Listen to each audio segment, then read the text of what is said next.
नमस्कार दोस्तों, आपको बता दें कि बीपीएससी के माध्यम से एक बड़ी अपडेट आई है। अपडेट अब क्या चीज़ के बारे में है अभी आपको इस वीडियो में बताएंगे।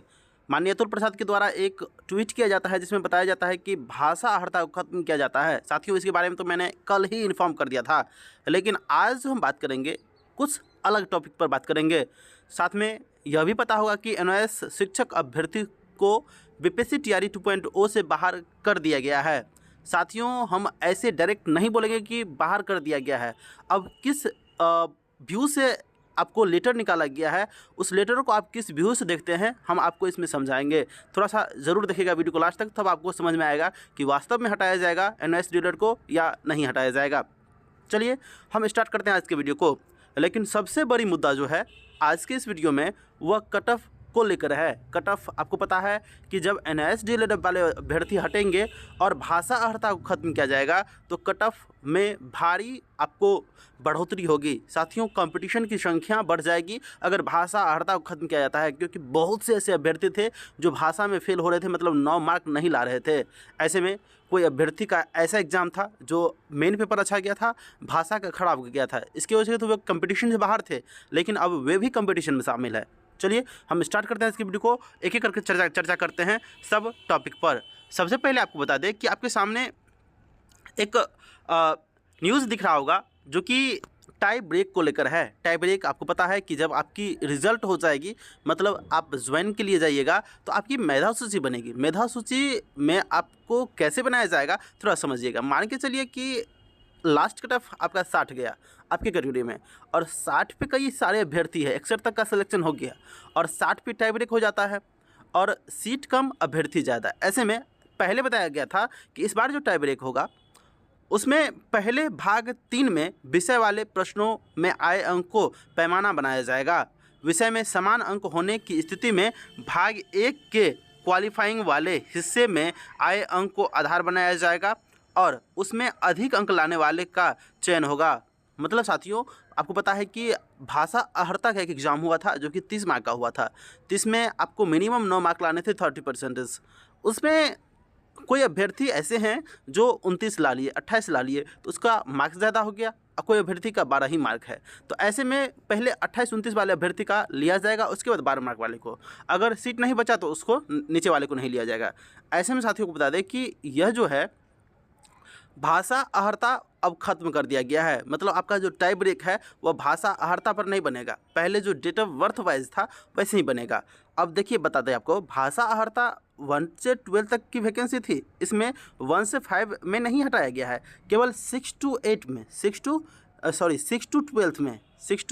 12 में हटाया गया है। 6 to 12 का बात करें तो 6 से 12 तक के जितने शिक्षक बनेंगे, है ना, उसके लिए भाषा अहर्ता को ख़त्म कर दिया गया है। साथियों, अब देखिए अब कैसे बनेगा। अब देखिए इसके आगे जो मेधा सूची बनेगी, आपका टाई ब्रेक होगा। अभी इसके आगे देखिए यहाँ पर लिखा गया है, थोड़ा सा देखिएगा। वहीं समान अंक आने पर उम्र भी समान होने पर नाम की प्रथम अंग्रेजी वर्णमाला के अंक को आधार बनाकर मेधा सूची में जगह दी जाएगी। ऐसे में मतलब आपका डेट ऑफ बर्थ देखा जाएगा। जिसका डेट ऑफ बर्थ ज़्यादा होगा उसको पहले लिया जाएगा, उसके बाद अगर सीट बचेगी तो नीचे वाले को लिया जाएगा। अगर डेट ऑफ बर्थ भी समान हो गया तो आपके नेम का जो अल्फ़ाबेटिकल क्राइटेरिया है उसके अकॉर्डिंग लिया जाएगा। तो साथियों, आपने देखा कि भाषा अहर्ता को ख़त्म कर दिया गया, लेकिन मैं सरकार से कहता हूं कि जब आप नियम बनाते हैं तो ख़त्म भी कर देते हैं, तो ऐसा नियम बनाना क्या। चलिए हम इस विषय से चर्चा करेंगे लेटर पर आगे। साथियों चलिए थोड़ा सा आप देख लीजिएगा, सेम बात यहाँ पर माननीय अतुल प्रसाद के द्वारा ट्वीट किया जाता है। 10 आवर पहले, देर रात थी तो हम वीडियो बना तो दिए थे लेकिन ट्वीट पर एनालिसिस नहीं किए थे। यहाँ पर देख सकते हैं, just to clarify that as declared earlier in TRE 2.0 PRT language sections is only qualifying natures and it marks will be used only as tie break to in determining the merit। मतलब आपको बता दें साथियों कि आपका जो यह qualifying nature का एग्जाम था, यह जो टाई ब्रेक के लिए यूज़ किया जाना था वो अब नहीं किया जाएगा। यह केवल 1 to 5 अभ्यर्थियों के लिए किया जाएगा। यही इस ट्वीट में है। अब आगे देख लीजिए थोड़ा सा। आपको पता होगा कि भाषा अहर्ता को लेकर एक लेटर भी निकला था। इस लेटर को आप पढ़ सकते हैं, मैंने अभी बताया वही इसमें लिखा गया है। 1 to 5 को छोड़कर सभी को, है ना, किया गया है। लेकिन सबसे बड़ी बात आपको बता दें कि कट ऑफ पर कैसे प्रभावित पड़ेगी, थोड़ा समझिएगा। साथियों आपको पता होगा हम एनआईएस वाले पर भी बात करेंगे, आप थोड़ा सा वीडियो में धैर्य बनाकर तो रखिए, है ना। आपको बता दें कट ऑफ पर प्रभावित पड़ने का 2 रीज़न है। सबसे पहली बात, कट ऑफ थोड़ा सा नीचे भी होगा अगर एनआईएस वाले अभ्यर्थी को बाहर कर दिया जाता है ना। देखिए एनआईएस वाले घबराइएगा नहीं, आपको किस आधार पर बाहर किया जाएगा हम बताएंगे।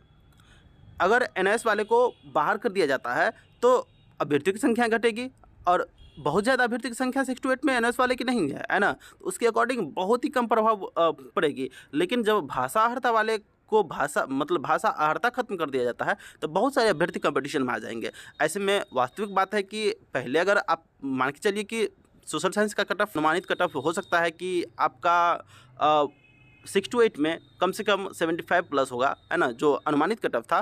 तो ऐसे में उसका 1 मार्क बढ़ सकता है, 2 मार्क बढ़ सकता है। तो साथियों निश्चित रूप से अगर कोई प्रश्न पे संदेह है तो आप चैलेंज कीजिएगा, चैलेंज का डेट दिया गया है तो इसके अकॉर्डिंग आप 1 मार्क भी अधिक आपका आ जाता है तो आप कई अभ्यर्थी को पीछे छोड़ सकते हैं ना। तो आप खुद समझ सकते हैं, है ना, इस पर विशेष चर्चा करना बहुत ही अच्छा नहीं होगा। नेक्स्ट अब देख सकते हैं कि बिहार लोक सेवा आयोग के द्वारा एक महत्वपूर्ण सूचना पब्लिश की गई थी देर रात। इसमें विज्ञापन संख्या 27/2023 विद्यालय अध्यापक प्रतियोगिता परीक्षा के वर्ग 6 to 8 के अध्यापक पद के नियुक्ति के लिए, है ना, जिन अभ्यर्थियों द्वारा एनआईएस के माध्यम से डीएलएड की प्रशैक्षणिक योग्यता के आधार पर आवेदन किया था एवं वे बीएड का प्रमाण पत्र भी धारित करते हैं, तो वैसे अभ्यर्थी यदि चाहे तो बीएड प्रशैक्षणिक योग्यता का भी चयन कर सकते हैं। इसके लिए अभ्यर्थी को दिनांक 19/12/2023 से आपको 20/12/2023 तक डेट दिया जाता है। साथियों आपको बता दें कि इस लेटर पर हम विशेष एनालिसिस बस 1 मिनट की बात करेंगे, लेकिन इससे पहले थोड़ा समझिए। साथियों आपको पता होगा कि टीआरई फर्स्ट में बीएड अभ्यर्थी को 1 to 5 में नहीं भाग लेने को मौका मिला था। भाग तो लिए थे लेकिन उनका रिजल्ट नहीं आया था। सेम कंडीशन उस समय आपको पता है कि मैंने सुप्रीम कोर्ट का आदेश था कि 1 to 5 में बीएड अभ्यर्थी भाग नहीं ले सकते, हालांकि वे फॉर्म भर के एग्ज़ाम भी दे चुके थे। तो ऐसे में उनका रिजल्ट नहीं दिया गया, लेकिन नीचे कंडीशन लगा दिया कि अगर माननीय सुप्रीम कोर्ट का या अधीनस्थ न्यायालय का कोई ऐसा फैसला आता है तो रिजल्ट पर प्रभावी होगा, एंड 1 to 5 का जो केवल रिजल्ट दिया गया था। ऐसे में बीएड को भी शामिल किया जाएगा, लेकिन कोई ऐसा फैसला उल्टा नहीं आया। ऐसे में आपको पता होगा कि रिजल्ट से जस्ट पहले 2-3 दिन का समय दिया गया था कि ऐसे अभ्यर्थी जो 1 to 5 में डीएलएड भी किए हैं और बीएड भी किए हैं और अपना सर्टिफिकेट बीएड लगा दिए हैं और आपके पास डीएलएड का भी डिग्री है, तो आप अपना सर्टिफिकेट बीएड हटाकर डीएलएड कर सकते हैं, मतलब स्विच कर सकते हैं। तो ऐसे में स्विच करने का मौका दिया गया था उन लोगों को, लेकिन यह नहीं बताया गया था कि आप लोग को हटाया जाएगा। तो आप थोड़ा सा ये भी इसको समझिए कि आपको भी अभी 2 दिन का समय दिया गया है, 19 और 20 तारीख। आप अगर एनआईएस डीएलएड किए हैं, अगर 6 to 8 में फॉर्म फिलअप किए हैं तो आप बीएड लगा सकते हैं। अब क्यों कहा जा रहा है आप थोड़ा सा समझिएगा, है ना, क्योंकि हम डायरेक्ट बोल देंगे हटाया जाता है तो आप लोग को बुरा लगता है ना, लेकिन इस व्यू को समझिए। चलिए इस व्यू को भी छोड़िए, अब दूसरा व्यू देखिए। 6 to 8 में आपको पता है कि जो अभ्यर्थी डीएलएड किए हैं वे ग्रेजुएशन लगाकर 6 to 8 का वैकेंसी भर सकते हैं, लेकिन आपको पता है कि इसमें एनआईएस के अलावा रेगुलर डीएलएड भी है, एनआईएस के अलावा रेगुलर डीएलएड भी है। तो रेगुलर डीएलएड के लिए यह नोटिस नहीं है, ऐसा रहता डीएलएड केवल 6 to 8 के लिए ऐसा रहता तो रेगुलर डीएलएड के भी लेटर निकलता कि आप रेगुलर डीएलएड वाले भी क्या करें, आप बीएड लगा सकते हैं, लेकिन नहीं, केवल एनआईएस वाले को के लिए किया गया है। अब क्यों किया गया है आप समझ सकते हैं, क्योंकि 1 to 5 पर तो खतरा ही है, लेकिन आप इससे थोड़ा समझिएगा। अभी 6 to 8 को लेकर लेटर निकला है ना, तो एनआईएस डीएलएड वाले सतर्क रहिए, है ना। हालांकि आपको बता दें कि माननीय सुप्रीम कोर्ट के जजमेंट में ऐसा एक डेट मेंशन था कि 2017